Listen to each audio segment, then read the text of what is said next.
পাহাড় থেকে নেমে আমরা ব্রেকফাস্ট সেরে নিয়েছি, এখন চলেছি সান্দাকফুর উদ্দেশ্যে। মোটামুটি এখন বাজে 9:15, বিকালের মধ্যে আমাদের সান্দাকফু আলে পৌঁছাতে হবে। সেই অনুযায়ী আমাদের হাঁটতে হবে। এখন দেখা যাক কি কি হয় রাস্তায়, সব দেখাচ্ছি। সামনে এগিয়ে চলতে হবে, পাশে জঙ্গল, একটা ছোট হোমস্টে। এখান থেকে এরকম ভিউ, সোজা পাহাড়, রাস্তা উঠে গেছে। সব ঠিক আছে? একদম ঠিক আছে। ও, হাঁটতে হাঁটতে এতটাই গরম লাগছে যে সোয়েটার ফোয়েটার সব ব্যাগে ঢুকিয়ে দিতে হলো। আর এখান থেকে পুরো পর্বত শ্রেণী দেখা যাচ্ছে। আমাদেরকে আরও উঠতে হবে। পশ্চিমবঙ্গের সর্বোচ্চ শৃঙ্গ এখনও অনেক দূর, মোটামুটি 10 মাইল। সামনের সিনটা একবার দেখে নিন, দুর্ধর্ষ ভিউ।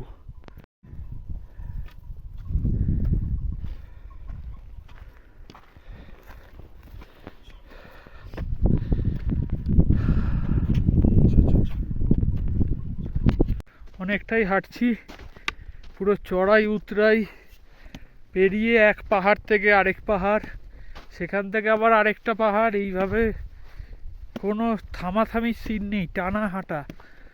আর যে গাইড আছে সে তো হেঁটে এগিয়ে যাচ্ছে, আমাদেরকে সাথে থাকতে বলছে, কারণ এইসব জঙ্গলে ভাল্লুক থাকে, চিতাবাঘ থাকে, ঠিক আছে? তা সেটার একটা ভয় আছে, তাও যাচ্ছি আমরা। সামনেরটা পুরো জঙ্গল, এবার দেখে নিন জায়গাটা। ওহ, কি ভিউ, লাভলি।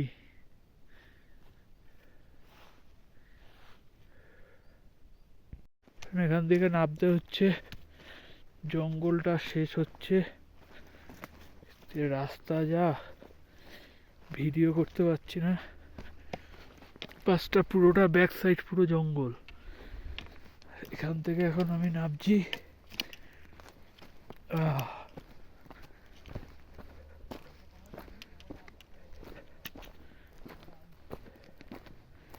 সান্দাকফুর আলে পৌঁছাতে হবে আগে। একটা ভ্যালি টাইপের, দুর্ধর্ষ ভ্যালি।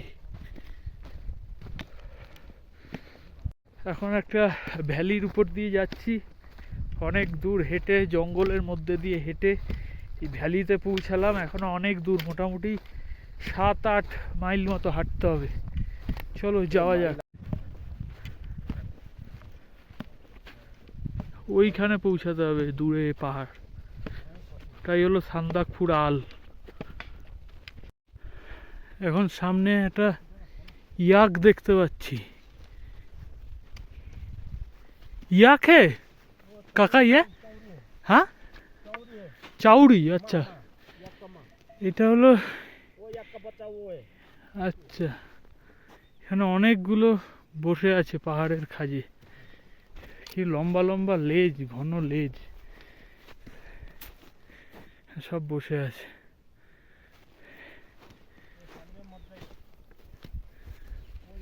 এখানে একসাথে অনেকগুলো ইয়াক দেখতে পেলাম। আরও চলতে হবে এখনো, পাহাড়ের মেন স্যাডেলটাতে পৌঁছাতে পারলেই অনেকটা হবে। সন্ধ্যের আগে আমাদের ওর মধ্যে ঢুকতেই হবে, কারণ যদি স্নোফল এসে যায় এটা মুশকিল হয়ে যাবে। চলো যাওয়া যাক। সোজা রাস্তা চলেছে, এখান দিয়ে আমরা যাচ্ছি পাহাড়ের গা বরাবর। কোনো ভয়ঙ্কর রাস্তা, দুপাশে জঙ্গল, মাঝখানে সরু পথ। সামনে একটা হেভি ভিউ পেলাম। এই পাহাড়টা টপকালে ওপাশে সান্দাকফুর আল, আর এই দিকটায় পুরো মাউন্টেন রেঞ্জ চারিদিকে। এখনো অনেকটা দূর হাঁটতে হবে। সামনে মাউন্টেন রেঞ্জ দুটো আছে, দুখানা পাহাড় টপকালে তবে গিয়ে সান্দাকফুর আল। তা আমাদের যে গাইড সে বলছিল এখন লাঞ্চ করবে নাকি। না, এখন দরকার নেই, আর একটু যাওয়া যাক, গিয়ে একেবারে দুপুর 2টো নাগাদ লাঞ্চ করা যাবে। চলো যাই। যে সামনের যে ভ্যালিটায় ভর্তি ইয়াক, সব চমড়ি গাই ভর্তি, নেপালের সব বসে আছে। থেকে আবার ডাকছে, রাস্তা হড়কে যাচ্ছে, তার উপর এতগুলো চমড়ি গাই। এখান থেকে নামতে হবে, পুরো খাড়াই হয়ে আছে এক একটা জায়গা। ও এখানে সব বসে আছে, সোজা রাস্তা।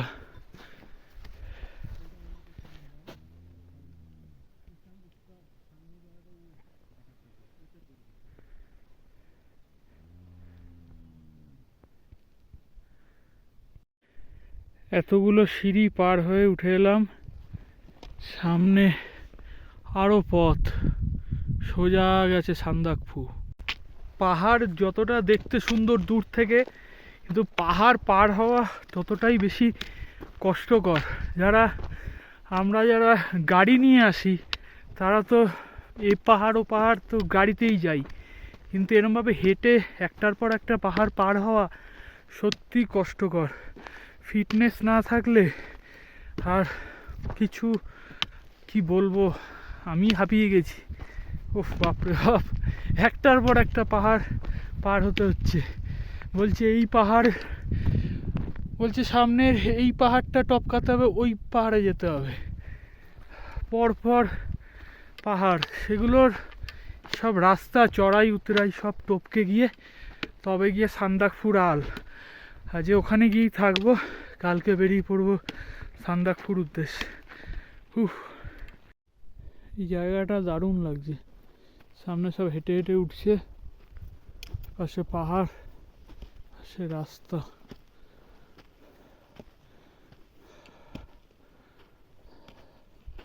ও সেখান দিয়ে দুর্ধর্ষ ভিউ।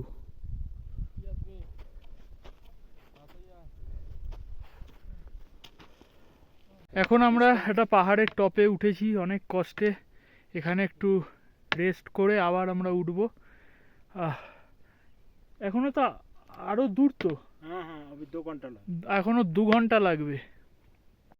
সামনে সিঁড়ি উঠে গেছে, পাশে যাওয়ার রাস্তা নেই, এ পাশে পুরো খাদ। সামনের রাস্তা এরকম, সেই টপে উঠতে হবে, আর ব্যাকগ্রাউন্ড এরকম। সামনে আস্তে আস্তে উঠতে হচ্ছে, সামনে এরকম বড় বড় পাথর, বিশাল বিশাল, পাশ থেকে মাউন্টেন রেঞ্জ, এটা দিয়ে উঠে এলাম। অনেক অনেক লক্ষ লক্ষ সিঁড়ি, বাপরে বাপ, এক পাহাড় থেকে আরেক পাহাড় যেতে মানে কয়েক লাখ সিঁড়ি আমি পার হয়ে গেলাম। এখন মেঘ হয়ে গেছে, এই ফেব্রুয়ারি মাসে মেঘ, এখন যদি বৃষ্টি নামে সেই জন্য গাইড ভয় পাচ্ছে। ঠিক আছে, যদি স্নোফল হয়, ওর কাছে মানে ছাতা বা রেনকোট কিচ্ছু নেই, তাই আমাকে তাড়াতাড়ি উঠতে হবে। চলো দেখা হচ্ছে। ওফ এই সাইডটা পুরো স্কটল্যান্ডের মতো লাগছে, পুরো এডিনবার্গ। আর ওই সোজা আল দেখা যাচ্ছে, জানি না দেখা যাচ্ছে নাকি, কারণ ইতিমধ্যে স্নোফল স্টার্ট হয়ে গেছে, ঝিরিঝিরি স্নোফল হচ্ছে। ওফ ইতিমধ্যে স্নোফল স্টার্ট হয়ে গেছে, তাই তাড়াতাড়ি পৌঁছাতে হবে, কারণ আকাশে ঘন মেঘ, দূরে পাহাড় পুরো ঢেকে গেছে মেঘে। চলো আলে গিয়ে দেখা হচ্ছে। এখানে এখন এতটাই ফগ যে স্নোফল হচ্ছে হালকা হালকা, সেটা দেখাচ্ছি আমি। আর আল সামনেই দেখা যাচ্ছে, এখনো 20 মিনিট মতো হাঁটতে হবে। ও এখন আমরা আলে দাঁড়িয়ে, প্রচুর মেঘ, ফগ, সামনে হোমস্টে, দূরে ওই হোমস্টেটায় আমাদের যেতে হবে। এ পাশটায় পুরোটাই সাদা হয়ে আছে। অবশেষে এসে গেলাম আল, 11,568 ফিট, 3,526 মিটার। এই সেই বিখ্যাত সাইনবোর্ড, আর এ পাশে আছে রাস্তা। আর এই পাশে আমাদের হোমস্টে। ইতিমধ্যে স্নোফল শুরু হয়ে গেছে, ক্যামেরায় দেখা যাচ্ছে নাকি জানি না, হ্যাঁ মনে হচ্ছে দেখা যাচ্ছে। তা এখন আলে চলে এসছি, মোটামুটি এটা 11,568 ফিট। হ্যাঁ ঠিকই বলেছি। এখান থেকে হোমস্টেতে ঢুকছি, পাশে বাপরে বাপ সব গাড়ি দাঁড়িয়ে আছে।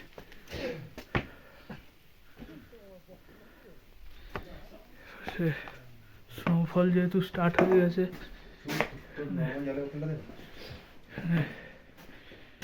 এখানে বসে একটু রেস্ট করতে হবে, তারপরে দেখা যাক।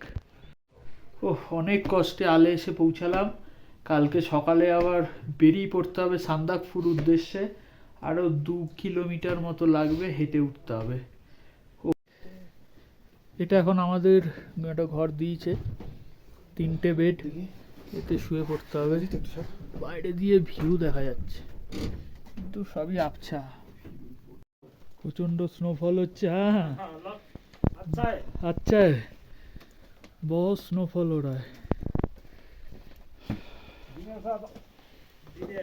এখন প্রচন্ড স্নোফল, পুরো জামা সাদা হয়ে গেছে।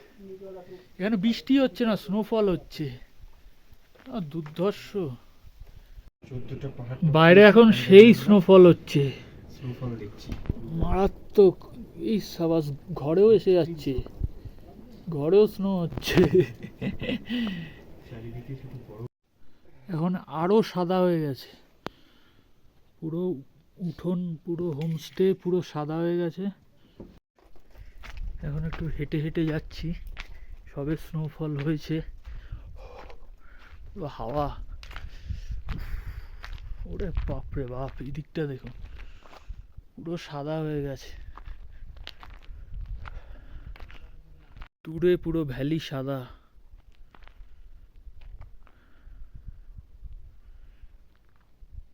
অনেক কিছু স্নো পড়ে আছে, পুরো ড্রাই আইস, দূরে দেখা যাচ্ছে পুরো সাদা হয়ে গেছে এরিয়া। বাইরে স্নোফল হচ্ছে আর এখানে আমরা পাস্তা চা খাচ্ছি, দুর্ধর্ষ ব্যাপার। বাইরে পুরো সাদা, ওহ দারুণ দারুণ। এখানে আজ ভাত আছে, সবজি আছে, মুরগির মাংস আছে। প্রচন্ড ঠান্ডা, খেয়ে নিতে হবে, খেয়ে দিয়ে শুয়ে পড়ি।